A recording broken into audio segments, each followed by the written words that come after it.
거울 속 초라한 늙은이 한 명이 무심한 시선으로 나를 바라보고 있었다.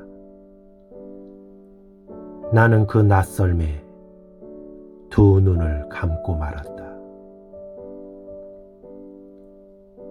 나는 집을 나서기 전 습관처럼 집안 곳곳을 둘러본다. 모든 것을 확인하고도 나는 늘 불안해했다. 그렇게 몇 번을 더 살핀 후에야 나는 안심하고 집을 나설 수 있었다. 새벽 공기가 아직은 쌀쌀했다. 뒷목이 서늘한 느낌이 싫어 나는 옷깃을 세우며 몸을 움츠렸다. 이른 시간임에도 불구하고 버스 정류장은 사람들로 붐비고 있었다. 그제서야 내 마음에도 온기가 도는 느낌이 들었다. 나의 노년은 그리 거창하고 화려하진 않았지만 젊어서부터 들어놓은 연금과 아이들이 보내주는 용돈은 내 한 몸을 위해 쓰고 남을 정도였다. 쓰임의 대부분은 늙은 몸뚱이를 위해서였다. 신의 섭리란 참으로 오묘하여 어떤 식으로든 돈의 쓰임을 만들어 주었다. 젊어서는 처자식을 먹이고 입히고 가르치느라 아둥바둥 살아야 했다. 아이들이 하나둘 짝을 찾아 떠나고 나자 우리 부부는 젊어서보다 더 열심히 일을 해야만 했다. 부양의 의무는 아이들이 품을 떠나고 나서도 끝나지 않았던 것이었다. 그렇게 모든 짐을 털어냈을 때 아내 역시 모든 짐을 내려놓게 되었다. 우리 부부를 위해 준비해 놓은 연금 통장만이 아내의 선물처럼 내 곁에 남아 있었다.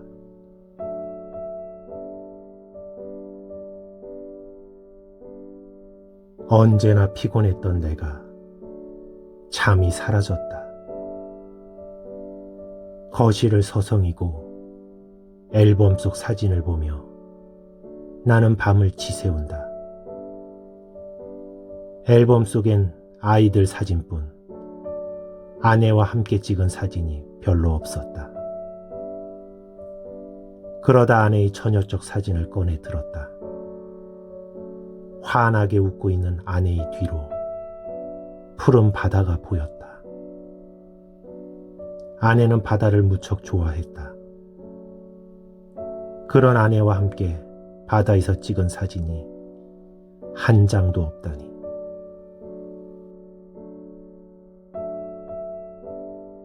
여보, 이번 휴가 때는 아이들 데리고 동해바다로 놀러 가는 게 어때요?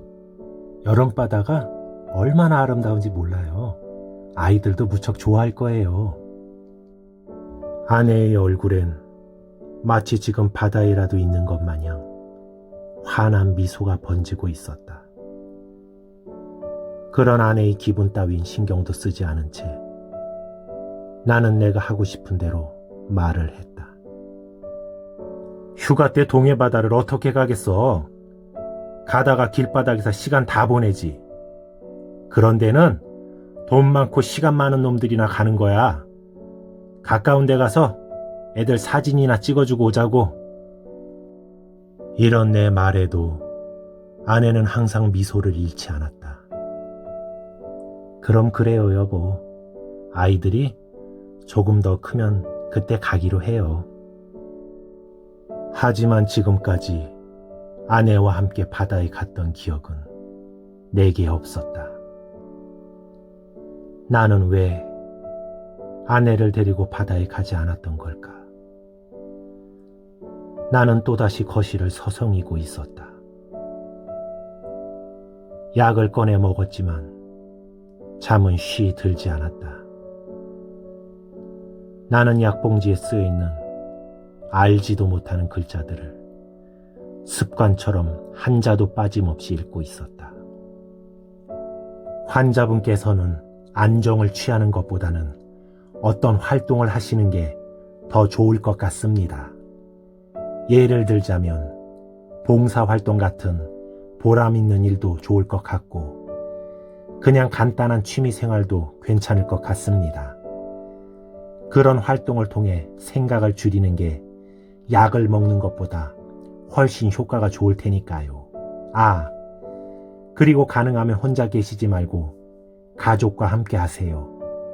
우울증엔 혼자 있는 게 가장 좋지 않으니까요. 아시겠죠? 하지만 나는 그 충고를 따르지 않았다. 사람들과 웃고 떠들며 어울려야 하는 일상생활들이 왠지 힘들게 느껴졌기 때문이었다. 아마도 아내가 내 곁을 떠난 직후부터였던 것 같다. 나는 집안을 쓸고 닦고 그 외의 시간엔 드라마를 보았다. 슬픈 장면도 아닌 소소한 일상적인 장면을 보면서도 나는 눈물을 흘렸다. 가끔은 이런 내 모습에 나도 모르게 소스라치게 놀라곤 했다.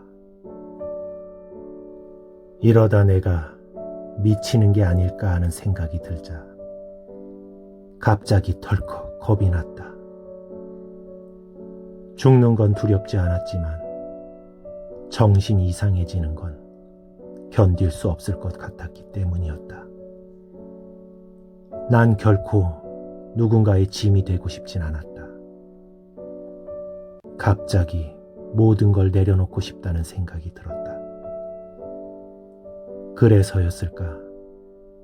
집사람이 그렇게 좋아하던 바다가 갑자기 보고 싶어졌다. 나는 잠시 망설이다 천천히 몸을 일으켰다. 나는 아무런 계획도 없이 무작정 집을 나섰다. 정말 바다를 보고 싶기는 한 건지조차 확인하지 못한 채 그냥 터미널을 향해 가는 버스에 몸을 실었다. 나는 가장 구석진 자리를 찾아 앉았다. 그리고 시선을 창밖으로 돌렸다. 사람들의 시선과 그들의 채찍까지도 나를 불편하게 하고 있었기 때문이었다. 휴가철을 맞은 터미널 안은 이른 아침임에도 불구하고 사람들로 북적이고 있었다. 나는 무작정 속초행표를 끊고 버스에 몸을 실었다.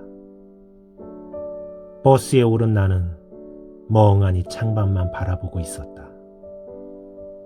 바로 그때 나를 부르는 목소리가 들려왔다. 할아버지, 죄송한데 안으로 좀 들어갈게요. 내가 고개를 들었을 때 한 젊은 아가씨가 미안하다는 듯한 미소를 지으며 나를 바라보고 있었다. 나는 화들짝 놀라 몸을 일으키며 길을 내주었다. 젊은 아가씨가 창가 쪽에 자리를 잡고 앉자 나도 자리에 앉으며 몸을 최대한 바깥쪽으로 움츠렸다. 젊은 사람한테 이상한 오해를 받고 싶진 않아서였다. 그러다 문득 그 바다에 혼자 간들 무슨 소용이 있나 싶은 생각이 들었다. 갑자기 모든 것이 무의미하게 느껴졌다. 나는 습관처럼 호주머니를 뒤지며 약을 찾았다. 그리고 아무것도 챙겨 나오지 않았다는 사실을 깨닫게 되었다. 그 순간 숨 쉬는 것조차 불편하게 느껴졌다. 바로 그때였다. 옆에 앉은 젊은 여자가 반쯤 남은 페트병을 내게 내밀며 말했다. 할아버지, 물 좀 드세요. 안색이 안 좋으세요. 나는 젊은 여자를 보며 정중히 거절했다. 아니, 괜찮습니다. 그러자 젊은 여자가 뭔가를 깨달은 듯 정색을 하며 말했다. 할아버지, 이거 절대 입대고 마신 거 아니에요. 아니, 내 말뜻은 그게 아니라. 바로 그때 젊은 여자의 진심 어린 눈빛과 마주치는 순간 더 이상 거절해서는 안 된다는 생각이 들었다. 그리고 물을 보니 갑자기 목이 말라왔다. 나는 정중한 표정을 지으며 말했다. 그럼 고맙게 마시겠소. 나는 물 한 모금을 정말 달게 마셨다. 내가 물을 마시자 이번엔 호두과자를 내밀며 말했다. 이것도 한번 드셔보세요. 엄청 맛있어요. 나는 웃으며 호두과자 하나를 집어들었다.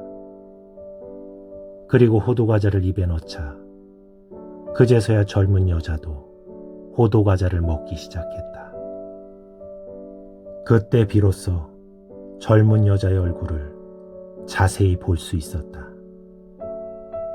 그 젊은 여자는 나이를 가늠할 수 없을 정도로 아주 예뻤다.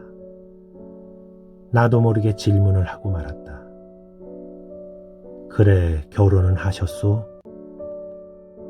1년 만이었다. 누군가에게 먼저 말을 건 게.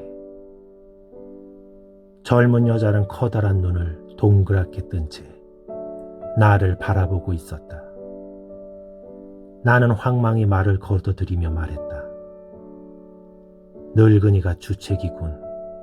미안하게 됐소. 내 말에 젊은 여자가 아무렇지도 않다는 듯 웃으며 말했다. 괜찮아요, 할아버지. 새삼스러운 일도 아닌데요, 뭐. 사귀는 남자는 있는데 결혼할 생각은 없어요. 내 말을 무시할 수도 있었는데 고맙다는 생각이 들었다. 그때 젊은 여자가 다시 물었다. 할아버지 집이 속초세요? 아, 아닙니다. 그럼 여행 가시는 거예요? 아니, 그냥. 나는 말을 얼버무리고 말았다. 그런 나를 유심히 바라보던 젊은 여자가 뭔가 알았다는 듯이 눈빛을 빛내고 있었다. 할아버지, 할머니랑 싸우시고 가출하시는 거죠? 할머니와 가출이라는 말에 나는 아무 대답도 하지 못하고 있었다. 그런 나를 보며 젊은 여자는 확신에 찬 얼굴로 말했다. 할아버지 부끄러워하실 필요 없어요. 저희 할아버지도 할머니랑 싸우면 무작정 집을 나가시거든요. 그런데 그렇게 나가시면 집에 있는 사람들이 엄청 걱정들 하거든요. 그러니까 할아버지도 바람 좀 쐬시고 집에는 꼭 전화해 주세요. 아셨죠? 나는 대답 대신 고개를 끄덕여 주었다. 갑자기 웃음이 나오려는 걸 나는 겨우 참았다. 그렇게 간식을 먹고 이야기거리가 떨어지자 젊은 여자는 이어폰을 꺼내 귀에 꽂았다. 이제는 자신을 귀찮게 하지 말라는 무언의 표시였다. 나도 의자에 머리를 기대며 두 눈을 감았다. 이대로 잠이라도 들었으면 하는 심정으로. 하지만 잠은 쉬이 오지 않고 정신은 더욱 또렷해졌다. 바로 그때 젊은 여자가 살포시 몸을 기대며 내 어깨에 머리를 기대는 것이 느껴졌다. 새근새근 숨결이 전해질 때마다 젊은 여인의 최치가 느껴졌다. 나는 그대로 눈을 뜨지 않았다. 나의 시선이 그녀를 방해할지도 모른다는 생각 때문이었다. 그렇게 어느 순간 나도 잠이 들었던 것 같다. 내가 눈을 떴을 때 그녀는 여전히 이어폰을 낀 채 창밖을 바라보고 있었다. 내가 느꼈던 것이 꿈인지 아닌지 나는 확신할 수 없었다. 그러는 사이 버스는 휴게소에 들어서고 있었다. 나는 버스가 정차하자마자 자리에서 일어났다. 그녀를 배려하려는 나의 작은 행동이었다. 갑자기 허기가 느껴졌다. 오랜만이었다. 생각해보니 어제 저녁부터 먹은 것이 아무것도 없었다. 아니, 정확히 말하면 좀 전에 먹은 물 한 모금과 호두 과자가 전부였다. 나는 무슨 생각이었는지 이것저것 음식을 많이도 샀다.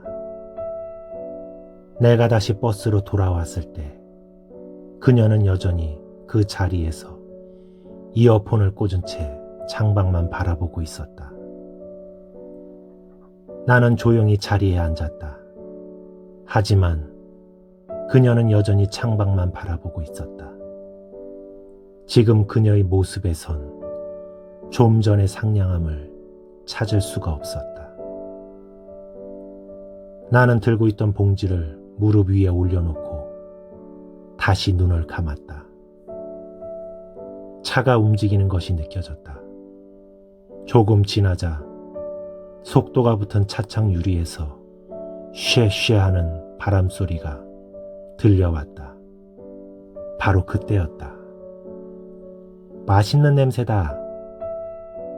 나는 마치 기다리고 있었던 양 눈을 떴다. 그리고 내 눈에 보인 건 기대에 찬 해맑은 모습이었다. 나는 봉지를 내밀며 말했다. 먹어보겠소? 내 말에 젊은 여자가 환하게 웃으며 말했다. 그럼 저 먹으라고 사오신 거예요? 신세진 것도 있고 해서. 아이 좋아라. 저 엄청 배고팠어요. 정말 배가 고픈 모양이었다. 허겁지겁 먹는 모습이 내 눈엔 보기 좋았다. 그렇게 음식을 먹던 젊은 여자는 갑자기 무슨 생각이 났는지 나를 보며 배시시 웃으며 말했다.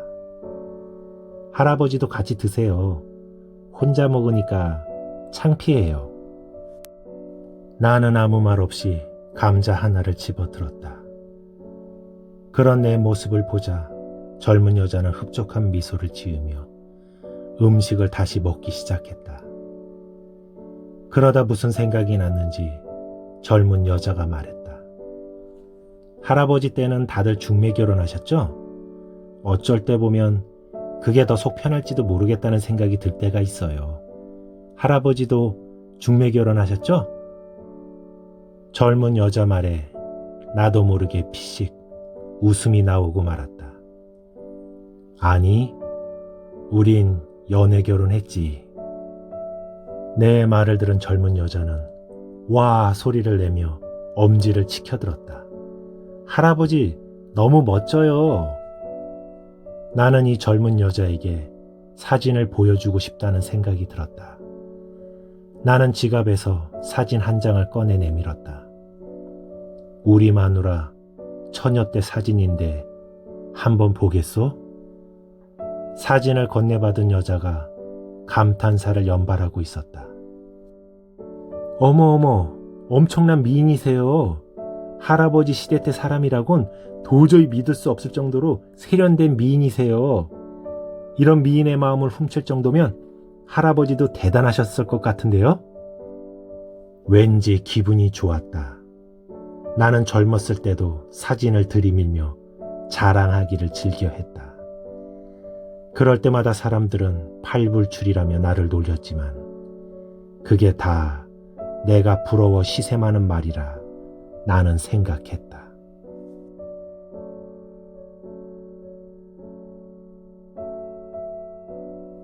아무것도 내세울 것 없던 나에게 아내는 자신감과 큰 힘이 되어 주었다. 그리고 이런 나를 보고 있던 젊은 여자는 어떤 기대감으로 눈동자를 빛내고 있었다. 할아버지, 어떻게 결혼하셨는지 얘기 좀 해주세요. 네? 나는 자랑은 했지만 이야기까지 해주고 싶은 마음은 들지 않았다. 그런 내 마음을 알았을까? 젊은 여자는 길게 한숨을 내쉬며 말했다. 사실 저 작가예요. 작가? 할아버지 혹시 드라마 좋아하세요? 요즘 내 유일한 취미가 드라마를 보는 거라네.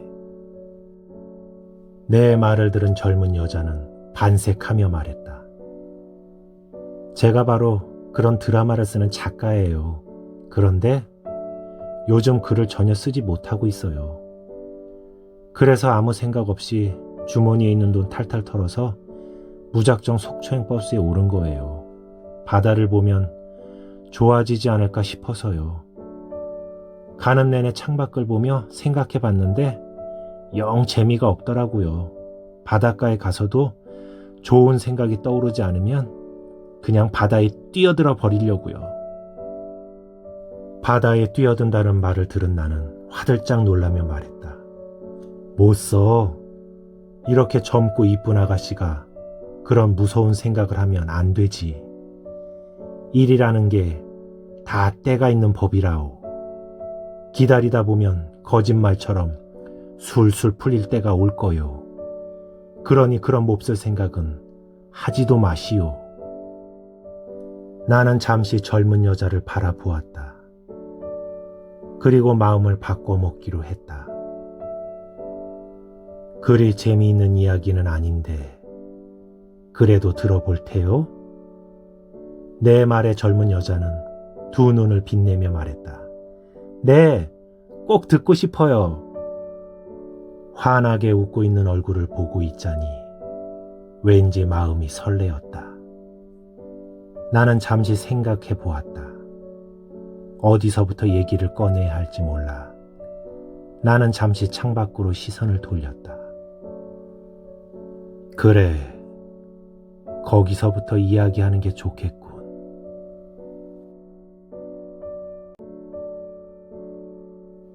그때 내 나이 23살 때였다. 전파상에서 여러 가지 일들을 하며 기술을 배우고 지낼 때였다. 당시 그곳은 냉장고는 물론이고 TV와 전축도 판매할 정도로 제법 규모가 큰 가게였다. 그리고 그중 가장 인기가 많았던 품목은 단연코 금성 라디오였다. 당시 그 가게엔 카운터를 맡고 있던 미스박을 포함해 총 9명이 근무를 하고 있었다. 그런데 그날따라 어떤 인연을 만들어 주려고 그랬는지 사람들은 일에 쫓기듯 정신없이 움직이고 있었다. 그래서 미스박과 나 단둘이 가게를 지키게 되었다. 바로 그때 운명처럼 집사람이 내 앞에 나타났다. 집사람이 가게 문을 열고 들어왔을 때 나는 첫눈에 반한다는 말뜻을 그날 처음 알게 되었다. 나는 최대한 정중하게 말했다. 어서 오십시오, 손님. 말은 하고 있었지만 긴장으로 입안이 바짝 마르는 기분이 들었다. 그때 집사람이 말했다. 저 라디오 좀 사러 왔는데요. 작은 걸로요. 말하고 있는 집사람의 얼굴엔 수줍음이 묻어나고 있었다. 나는 최대한 정중하게 몇 가지 라디오를 권해주었고 집사람은 그중 하나를 골랐다. 나는 집사람을 테이블 의자로 안내했다. 그리고 그 맞은편 의자에 앉아 기능과 사용법에 대해 자세하게 설명해 주었다. 그때 나는 무슨 생각이었는지 생각지도 못했던 말이 내 입에서 튀어나오고 말았다. 여기에 이름과 주민번호 그리고 주소하고 연락처 좀 적어주세요. 내 말에 집사람은 왜 이걸 적어야 하느냐는 듯 나를 바라보았다. 나는 당연하다는 듯이 말했다. 이걸 작성해야 물건에 이상이 있거나 고장이 나면 무상으로 고쳐드릴 수 있습니다. 그제서야 집사람이 펜을 들었다.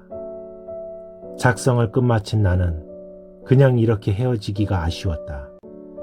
나는 결국 얼토당토하는 이유를 대고 말았다. 물건을 창고에서 꺼내와야 합니다. 먼저 가 계시면 제가 배달해 드리겠습니다. 그래 주시겠어요?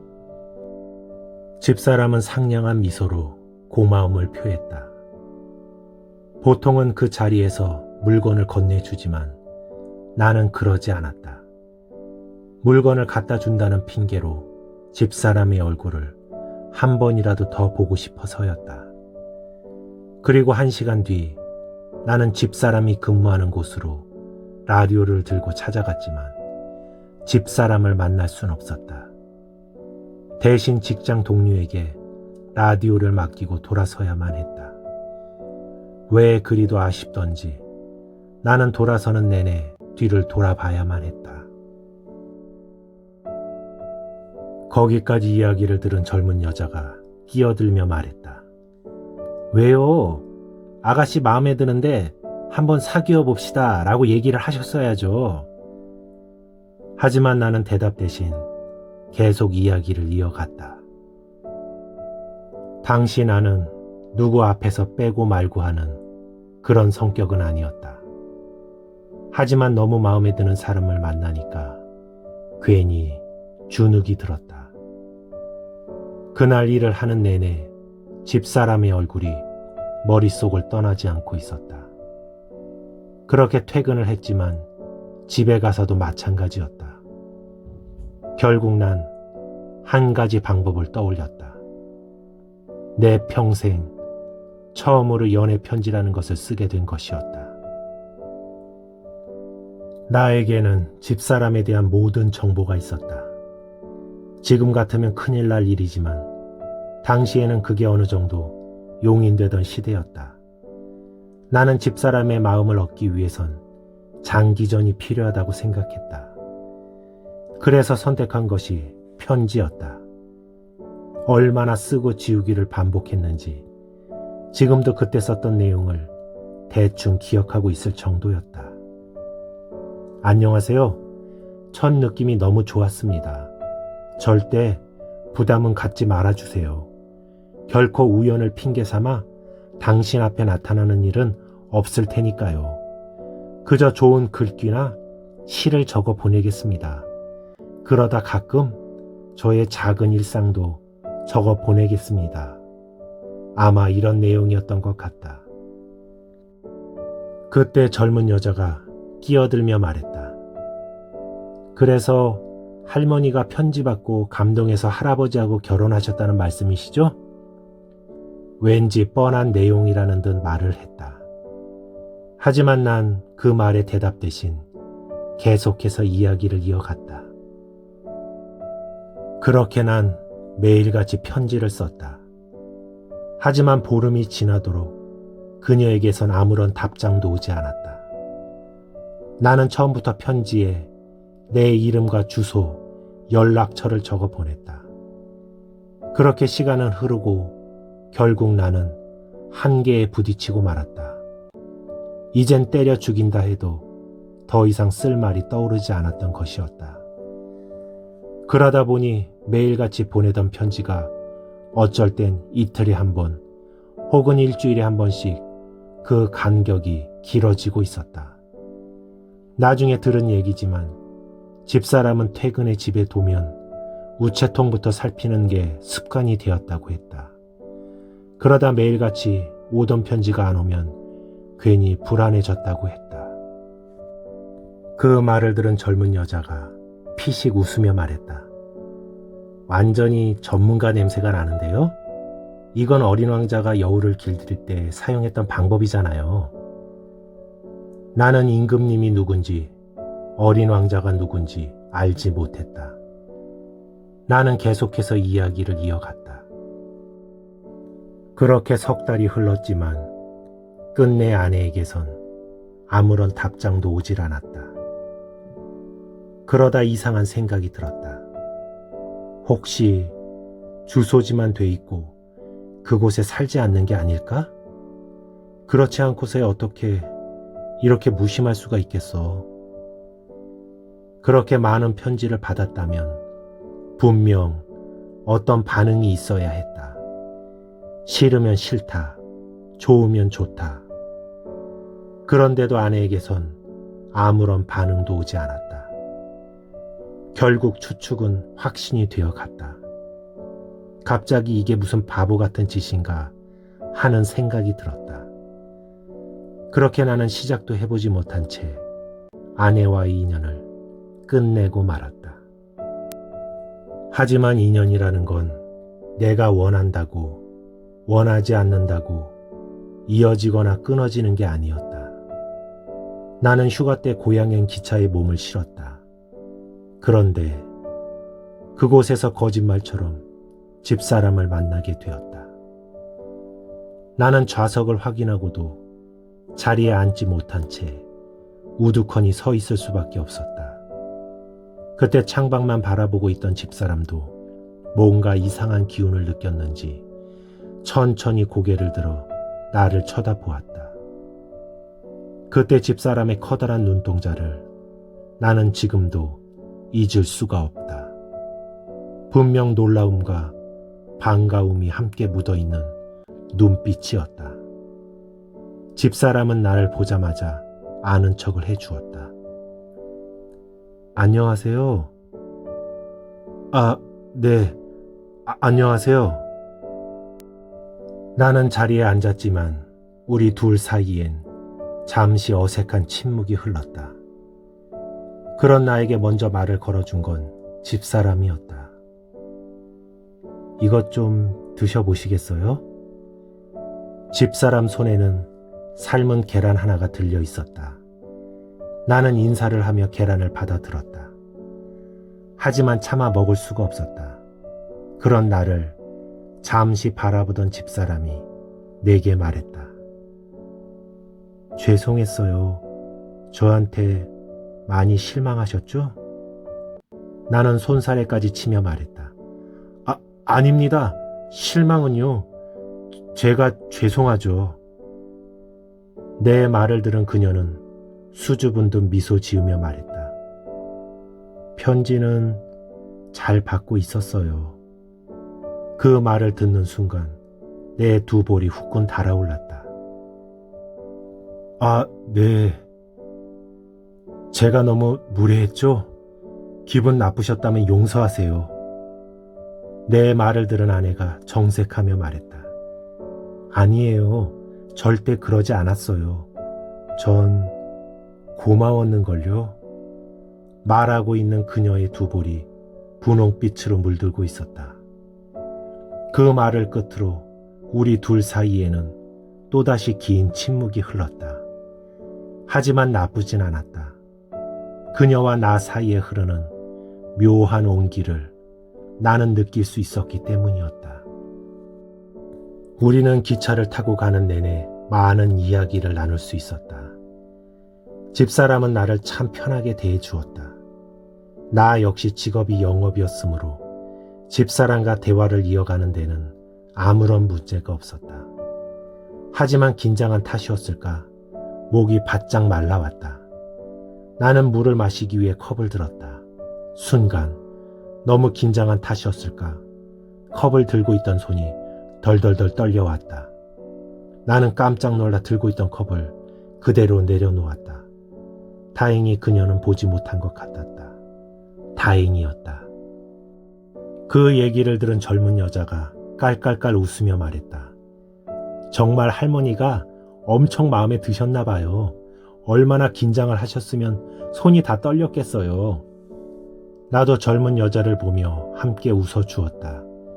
지금 내가 생각해도 볼썽 사나운 모습이었기 때문이었다.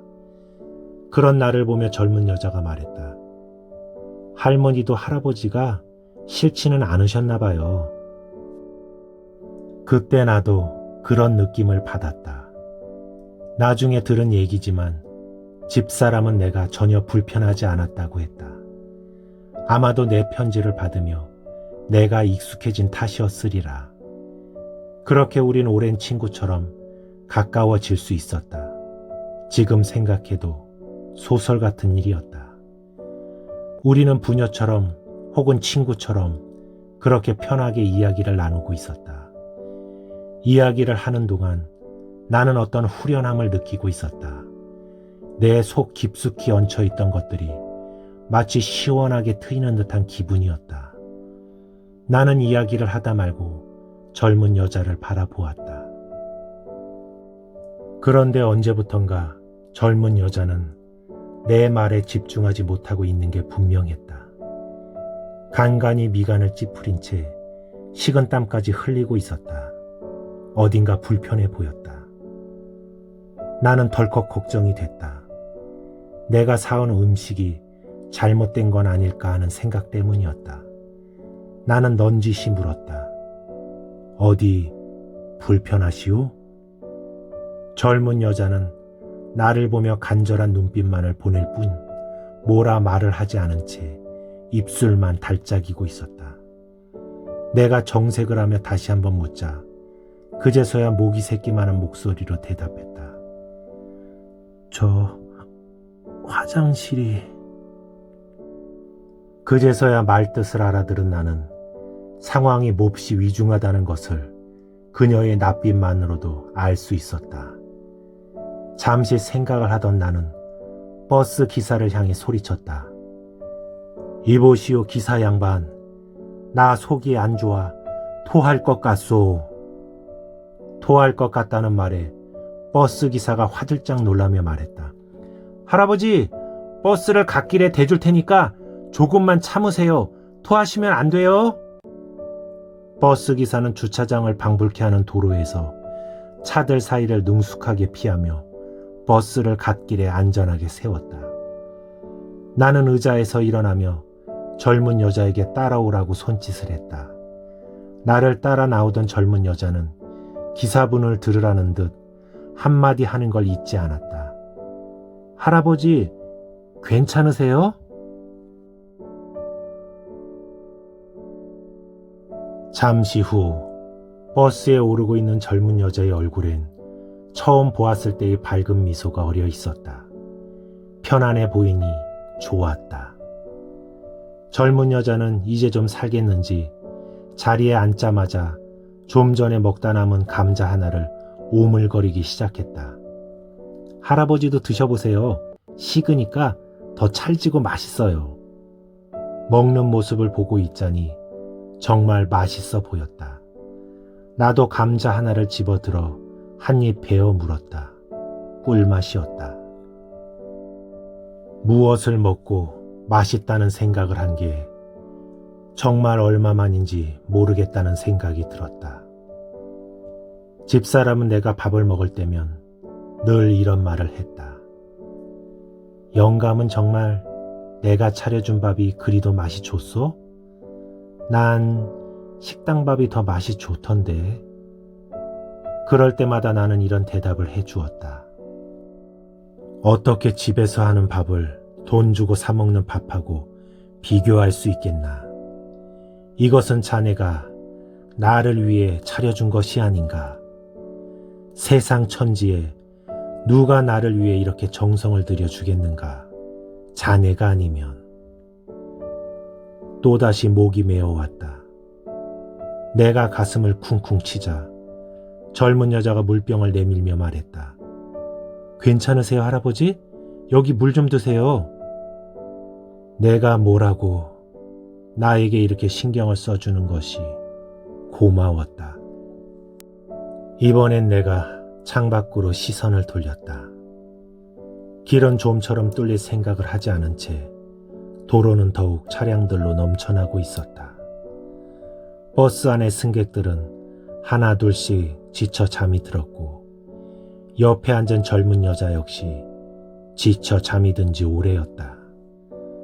나는 또다시 시선을 창밖으로 돌렸다. 커다란 나무들 사이를 칡덩쿨들이 어지러이 엉켜 있었다. 그걸 보고 있던 나 역시 어느 순간 잠이 들고 말았다. 내가 눈을 떴을 때 젊은 여자는 또다시 표정 없는 시선으로 창밖만 바라보고 있었다. 그런데 그녀의 유리알처럼 반짝이는 눈동자에서 어딘지 모르게 쓸쓸한 기운이 느껴지고 있었다. 젊은 여자는 가늘고 긴 손가락을 깍지를 낀 채 천천히 창밖 하늘을 올려다보며 말했다. 할아버지도 죽이고 싶을 만큼 미운 사람이 있으세요? 전 너무 많아요. 제가 너무 못된 인간이라서 그런 걸까요? 젊은 여자가 고개를 돌리며 나를 쳐다보았다. 나를 보는 그 눈빛이 너무나 진지해 나도 곰곰이 생각해 보았다. 글쎄, 나는 한 명도 없는데. 내 말에 젊은 여자는 놀랍다는 표정을 지으며 말했다. 할아버지는 정말 대단하신 것 같아요. 미워하는 사람이 한 명도 없다니. 그 말을 들은 나는 별것 아니라는 듯 웃으며 말해 주었다. 다 죽었어. 내 말을 들은 젊은 여자가 피식 웃음을 터뜨렸다. 나는 이 젊은 여자에게 이야기를 해주고 싶었다. 이 나이를 먹고 보니 내가 그렇게 미워하던 사람들도, 내가 그렇게 좋아하던 사람들도 다 떠나고 없더군. 요즘은 옛날 생각을 많이 한다네. 내가 그 사람들을 왜 그렇게 미워하고 싫어했을까? 지금 생각해보면 그리 미워하고 싫어할 일도 아니었는데 말이지. 아마도 그땐 내 마음에 여유가 없었던 것 같다. 그때 내가 한 발만 물러서거나 한 발만 더 다가섰다면 어땠을까 하는 생각이 들더군. 나는 젊은 여자의 얼굴을 슬쩍 쳐다보았다. 생각에 잠긴 듯 고개를 떨군 채 가늘고 긴 손톱을 물어뜯고 있었다. 또다시 둘 사이에 침묵이 흘렀다. 어느새 정체 구간을 지난 버스는 시원스럽게 내달리기 시작했다. 이번엔 내가 먼저 젊은 여자에게 말을 걸었다. 정말 글 때문에 가는 거요? 젊은 여자는 내 질문에 대답 대신 물었다. 제가 좀 이상하죠? 나는 손사래까지 치며 말했다. 이상하다니? 뭐 그런 말도 안 되는 소리를 하시오. 세상에 아가씨처럼 밝고 예의 바르고 이쁜 사람이 어디 있다고. 그런 생각일란 하지도 마시오. 내 말을 들은 젊은 여자는 쑥스러운 듯 얼굴까지 붉히며 말했다. 할아버지가 절 너무 좋게 보신 것 같아요. 저 그렇게 착하지 않거든요. 사람들이 절 뭐라고 부르는지 아세요? 마녀래요. 피도 눈물도 없는. 말하는 젊은 여자의 얼굴에 그늘이 지고 있었다. 무슨 말이든 해줘야 할 것 같았다. 잠시 고민하던 나는 호주머니에서 뭔가를 하나 꺼내 젊은 여자에게 건네주었다. 젊은 여자는 아무 말 없이 건네받은 사탕 껍질을 까서 입에 넣었다. 할아버지, 도대체 이게 뭐예요? 젊은 여자는 입에 넣었던 사탕을 손바닥에 뱉어내며 얼굴을 오만상으로 찌푸린 채 눈물까지 찔끔거리고 있었다. 나는 그런 모습을 보며 말했다. 이를 어쩐다. 말을 한다는 걸 깜빡했군. 젊은 여자는 불신이 가득한 눈빛으로 나를 바라보고 있었다. 그런 젊은 여자를 보며 나는 웃으며 말했다. 이것이 꾸모라고 했는데 우리 큰아이가 나를 위해 힘들게 구한 거라고 했소. 아무튼 엄청 몸에 좋은 거라오. 내 말을 들은 젊은 여자는 연신 침을 삼키며 말했다. 전 아무리 몸에 좋아도 절대 이런 건 못 먹어요. 얼마나 시던지 몸이 쪼그라드는 줄 알았다니까요. 지금 젊은 여자의 말을 나는 이해할 수 있었다. 처음 먹었을 때 내 심정이 그러했으니까. 나는 웃으며 말했다. 그래도 내가 이 사탕을 가지고 다니는 이유가 있다오. 언제부턴가 생각이 많아졌지. 생각이 많아지니 잠을 잘 수가 없었고, 잠을 자지 못하니 늙은이가 성격만 괴팍해지더군. 그래서 머리가 복잡할 때마다 난 이걸 하나씩 먹는다오. 몸서리가 처지는 동안은 정말 아무런 생각도 나지 않거든. 내 얘기를 들은 젊은 여자는 자기 손바닥에 뱉어놓은 사탕을 물끄러미 바라보고 있었다. 나는 계속해서 말을 이어갔다. 이렇게 먹기 전엔 모르는 것처럼 다가가기 전엔 알 수 없는 것도 있다오. 아까 내가 한 말 기억하시오? 지금 내가 가장 후회하는 것이 그것이요. 왜 그때 한 발 다가서지 못하고 한 발 물러서지 못했을까 하는 것이요. 내 말을 듣고 있던 젊은 여자의 눈동자가 흔들리고 있었다. 제가 다가가면 사람들이 뭐라고 하지 않을까요? 그건 아무도 모르지. 다가가 보기 전에는. 그래도 해보지 않고 후회하는 것보단 낫지 않겠소? 나를 보고 있던 젊은 여자가 갑자기 웃으며 말했다. 할아버지, 이 사탕 다시 한번 먹어볼게요. 이번엔 참을 수 있을 것 같아요. 다시 한번 먹어도 무척 싫고요. 그거 하나는 내가 자신 있게 말할 수 있다오. 말을 하던 나도 젊은 여자를 보며 웃어주었다. 누구를 보고 웃는다는 게 도대체 얼마만인지 몰랐다. 그 후로도 우린 정말 많은 이야기를 나누었다. 내가 이 젊은 아가씨를 오래전부터 알고 지냈던 건 아닐까 하는 착각마저 들 정도였다. 지금 우리에게 나이는 그리 중요치 않았다. 바로 그때였다. 이제 곧 목적지인 속초에 도착한다는 안내 방송이 나오고 있었다. 아쉬웠다. 어릴 적 뛰어놀던 내가 엄마에게 불려 집으로 들어갔을 때의 마음처럼. 안내 방송이 나오자 차 안은 이내 어수선해지기 시작했다. 마치 초목들이 봄볕을 받아 깊은 겨울잠에서 깨어나기라도 하듯이 사람들의 모습이 분주해지고 있었다. 이런 분주함을 뒤로한 채 젊은 여자의 시선이 나를 향하고 있었다.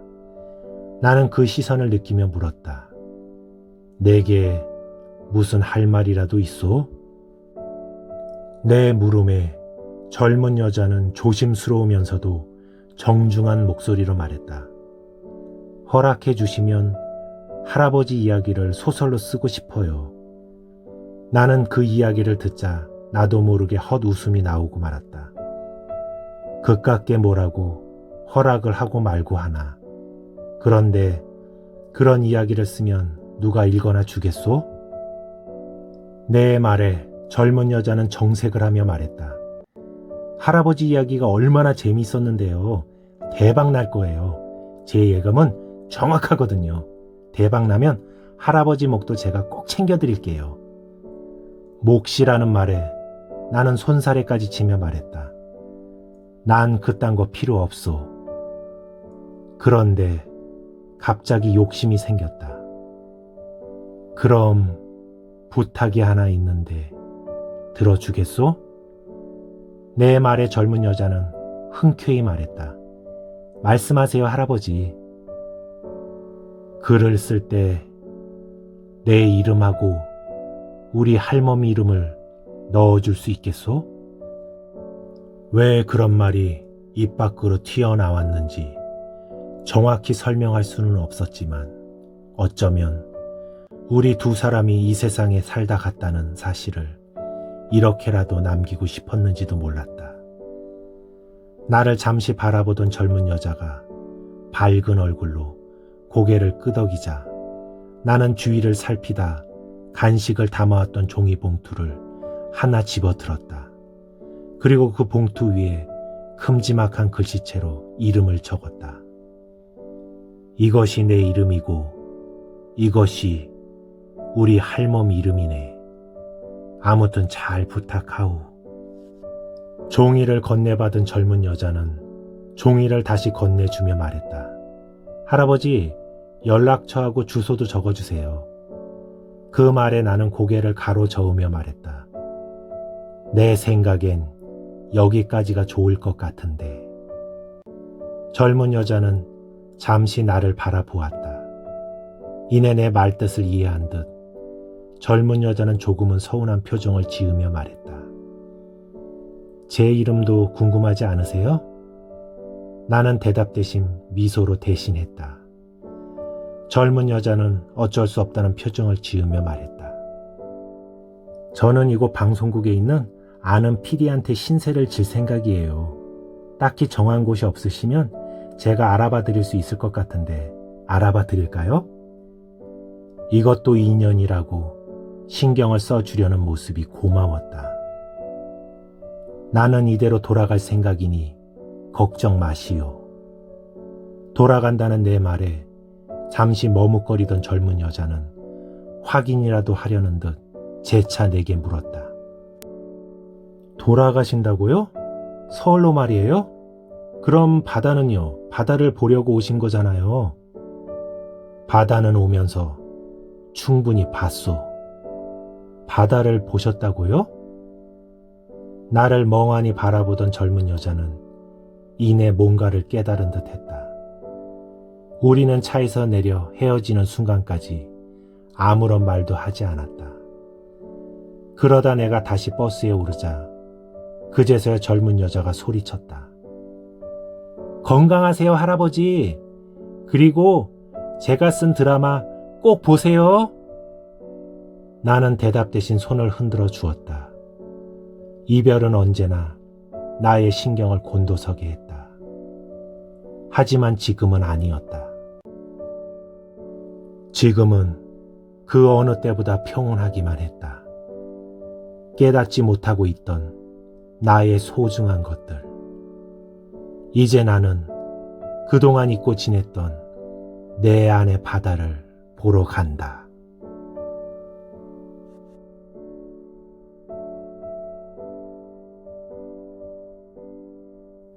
지금까지 내 안의 바다를 청취해 주셔서 고맙습니다.